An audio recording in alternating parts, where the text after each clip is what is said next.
श्री स्वामी समर्थ. माझ्या सर्व स्वामी सेवेकरांना स्वामी माऊली आणि मी या चॅनलमध्ये तुम्हा सर्वांचे पुन्हा एकदा मनपूर्वक स्वागत आहे. तर चला, एक नवीन अनुभव तुम्हाला मी सांगणार आहे. मुंबईचे काकू आहेत, त्यांनी फोन केलेला. स्वामींचा एक छोटा मनावाने मोठा, सगळ्यात मोठा अनुभव आपण सांगणार आहे. प्रत्येकाच्या जीवनात अडचणी ह्या असंख्य असतात, तर आपण घाबरून न जाता त्यांच्याशी जर लढलं तर स्वामी नक्कीच आपली साथ देतात. आणि संकट बाळगून जर घाबरून जर आपण बसलो, अरे देवा आता कसं व्हायचं, स्वामी आता कसं व्हायचं, काय करायचं, तर आपण तिथं आपला धीर सोडतो आणि स्वामी सेवा सोडून देतो. तर त्या काकूंचा कॉल आला. मंगळवारची गोष्ट आहे. मंगळवारी फोन केलेला त्यांनी मला की आणि माझा एक अनुभव सांगशील का? तर म्हटलं हो सांगेल ना. तर मग त्यांनी मला सांगितलं की त्यांच्याजवळ 1 रुपयाही नव्हता. आपण म्हणतो ना, संकट यायला लागले की चारी बाजूने येतात. तर ते जे काका आहेत ते रेल्वेमध्ये जॉबला आहेत, पेंटर खात्यामध्ये, भायखळ्याला.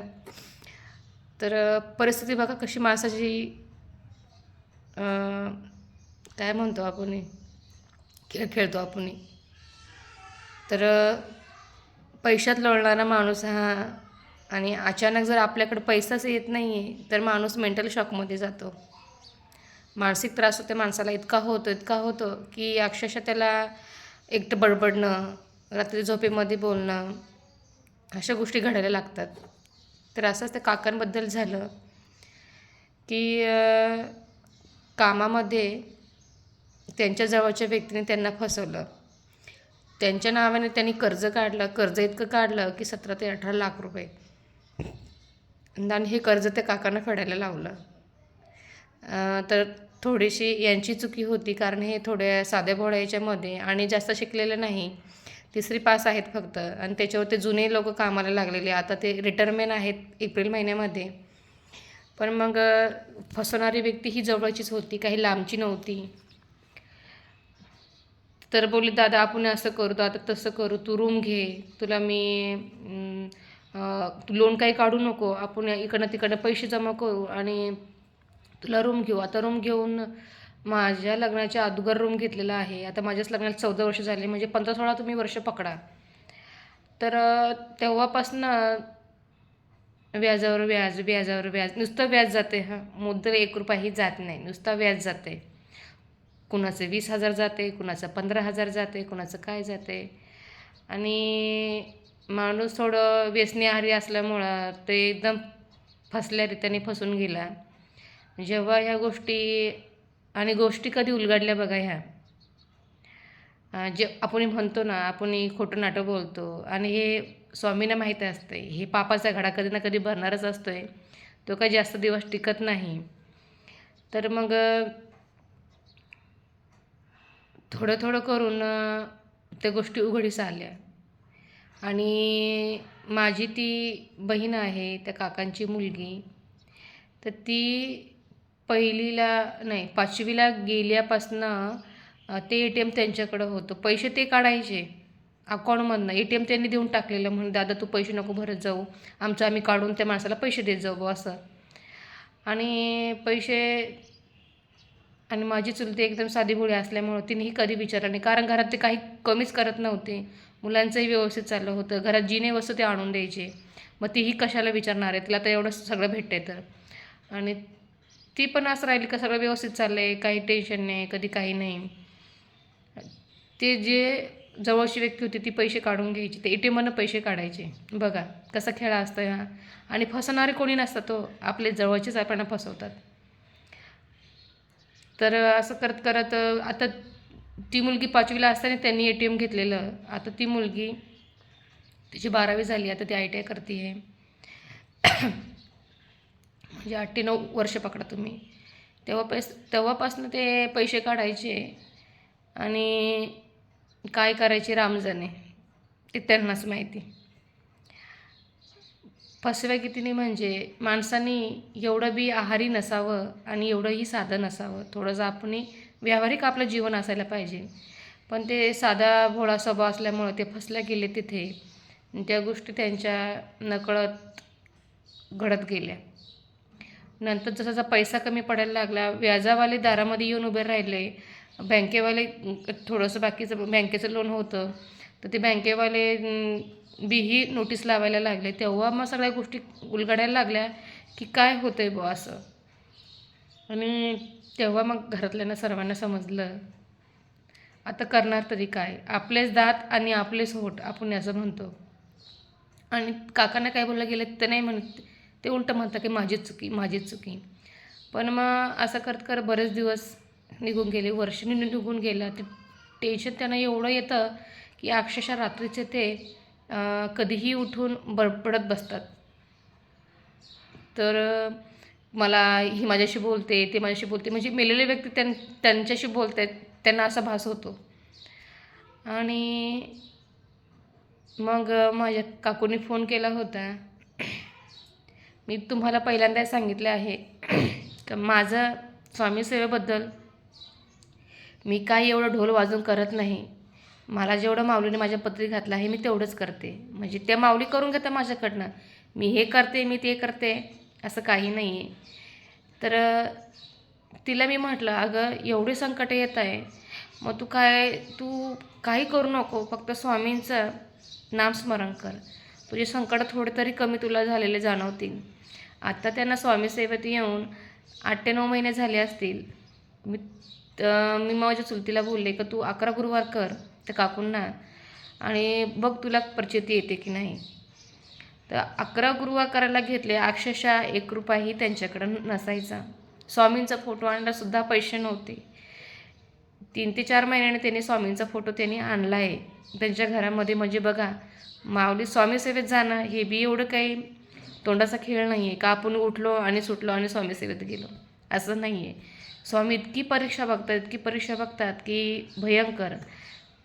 पैशांची एवढी चणचण व्हायची, सगळ्याच गोष्टी, आजारपण तर पाठ सोडत नव्हतं. आणि संकट एक संकट जर थोडं शांत झालं तर दुसरं संकट लगेच उद्या उभं, तिसरं संकट लगेच परवा उभं, असं त्यांचा खेळ चाललेला आहे.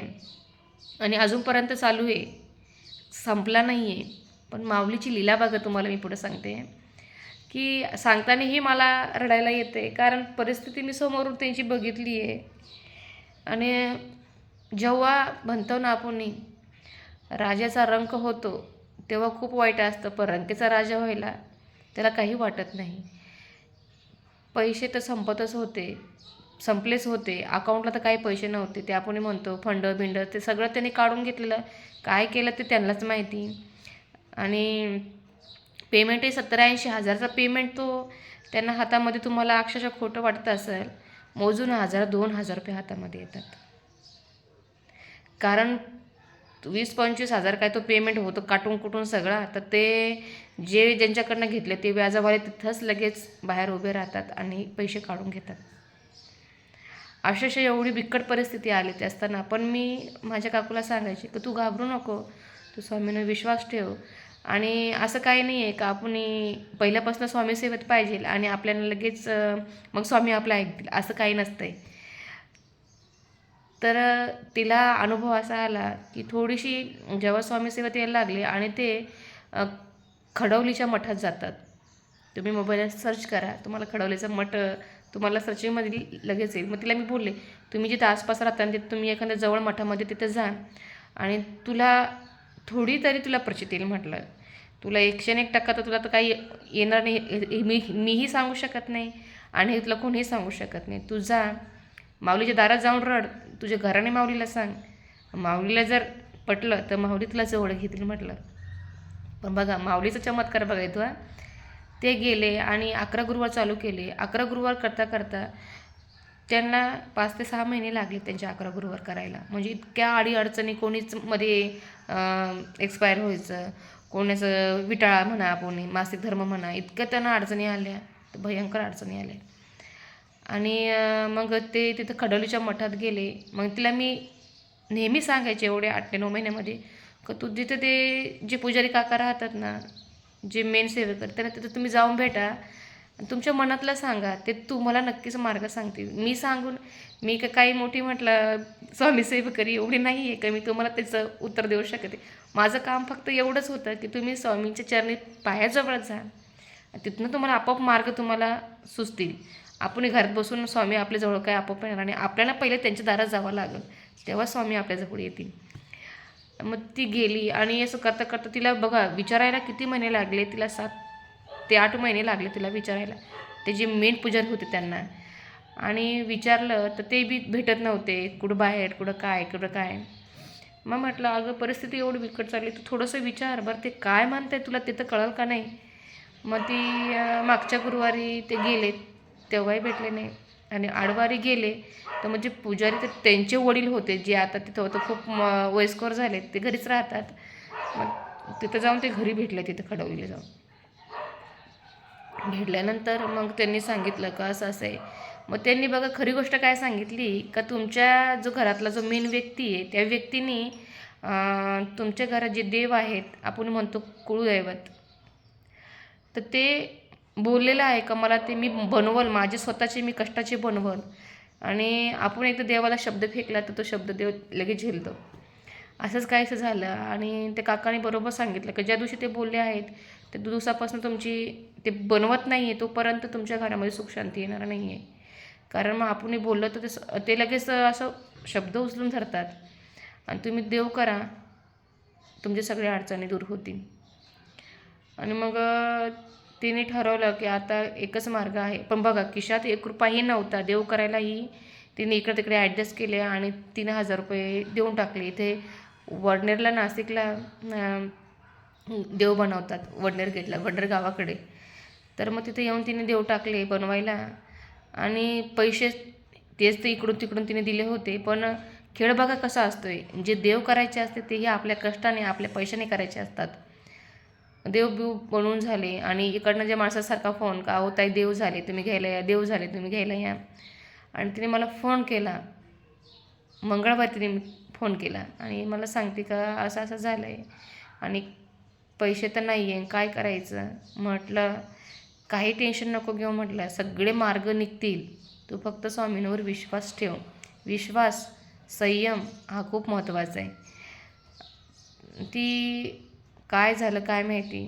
आणि अकाउंट होतं काकांचे 1 रुपयाही राहत नाही, तुम्हाला मी पहिल्यांदाही सांगितलं आहे. मठात गेली, स्वामींच्या मठात जाऊन इतकी रडली की काय माझं तुम्ही असा खेळ मांडला आहे संसाराचा, अशी ती बोलत होती. तिने मला तिचा अनुभव सांगितला की मला तुम्ही एवढंही लाचार करू नका की मला माझा जीव द्यावा लागेल, मला काहीतरी खाऊन मरावं लागेल. स्वामींना त्या मठात जाऊन इतकी बोलली की प्रमाणाच्या बाहेर रडली, घरी निघून आली. चमत्कार बघा. त्याच्यानंतर अकाउंटला 1 रुपयाही नसताना 1.5 लाख रुपये जमा झाले. किती? 1.5 लाख रुपये. आणि ते 1.5 लाख रुपये म्हणजे असं होतं, आता ते रिटायरमेंट आहे तर त्यांचे काही थोडेसे सोसायट्या वगैरे होते, तर ते नील झाले होते आणि बाकीचे मग ते पैसे अकाउंटला पडत होते. पण मग ते जेव्हा रिटायरमेंट व्हायचे 1 महिना अगोदर ते पैसे येतात आणि ते 1.5 लाख रुपये अकाउंटला आले. आणि स्वामींनी बघा कशी परीक्षा घेतली, काही कसते का, ही रडते का, काय करते, संयम सोडते का. तर बघा असं माऊलींनी तिच्याबद्दल घडवलं. आणि मला दुसऱ्या दिवशी तिने मला बुधवारी संध्याकाळी दुपारी फोन केला, म्हणे अगं तुला एक चमत्कार सांगायचा आहे. म्हटलं काय झालं. म्हणे असं असे पैसे अकाउंटला जमा झाले आणि काय सांगावं म्हणे शब्दात, माऊलीचा चमत्कार खरंच कळत नाही म्हणे. द्यायचं असलं तर भरभरून देते माऊली, आणि परीक्षा घ्यायची असली ती आभाळा डोंगरा एवढी परीक्षा घेते. मी आता कधीच संयम सोडणार नाही आणि या मरायच्या करायची मी अजिबात गोष्टी करणार नाही म्हणणे. म्हटलं अगं कशाला मरावं, एवढं सुंदर जीवन दिले त्या माऊलीने, आणि आपण स्वतःसाठी जगायचं आहे, आपल्या माऊलीसाठी जगायचं आहे. जेवढं जीवन दिलं आहे तेवढी तू थोडी का होईना दिवसभरात तू सेवा कर माऊलीची, तुझ्या जीवनातले आपोआप दुःख थोडे कमी होतील. तर अशा माझ्या काकूने मला अनुभव सांगितला. 1.5 लाख रुपये जमा झाले आणि देव आता ते घरी घेऊन जाणार आहे. तर याच्यासारखा अनुभव कुठंच नाही आहे. मग आपणही रडतो, अक्षरशः आपले ते डोळ्यातले आसूसुद्धा माऊलीच्या चरणी पडतात. म्हणत ना स्वामींना तुम्ही माना. तर खरंच माऊली आहेत. मला एका ताईने कमेंट केली होती, मी शॉर्ट व्हिडिओ टाकला होता की अगं बाई झाडावर तर भूतच बसतात, याच्यात काय बघण्यासारखं चमत्कारासारखं. तर अगं माझी आई, माझी बाई, माझी ताई, माझी माई, मी चिडून बोलत नाही आहे, कारण माऊलीने सांगितले का संयम ठेवा, चिडायचं नाही, हसून उत्तर द्या. ती माझी माऊली आहे. ती प्रत्येक पानात, प्रत्येक फुलात, प्रत्येक सृष्टीच्या प्रत्येक कणाकणात माझी माऊली आहे.